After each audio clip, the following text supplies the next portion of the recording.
লীগদের গায়ে যদি এক টুকরা গাছ লাগে আমরা ডাক্তার বন্যায় সারা বাংলাদেশ অচল।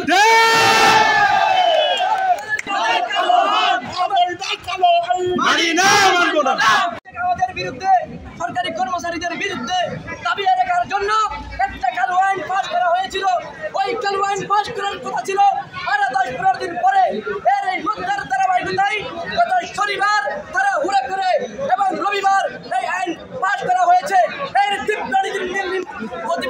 আমরা তীব্র প্রতিবাদ জানাই। আপনারা জানেন সরকারি কর্মচারীরা এবং অভিন্ন বিরুদ্ধে যদি কোনো কথা হয়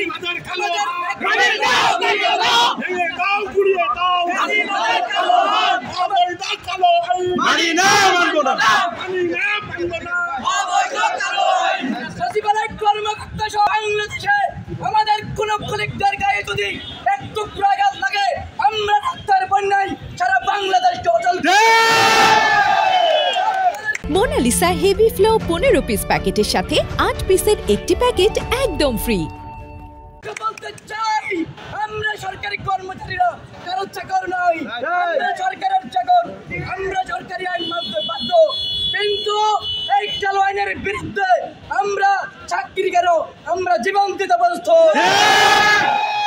এই কালো আইন বাতিল না হওয়া পর্যন্ত আমরা ঘরে ফিরে যাবো না।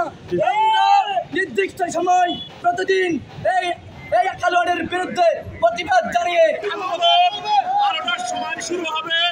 আমরা ইনশাল্লাহ আইডি ডিআরডিও প্ল্যানিং কমিশন সভাপতি সাধারণ সম্পাদক ও প্রত্যেকটি অঙ্গ সংগঠনের সাথে আলোচনা করে আমরা নেমে যাব।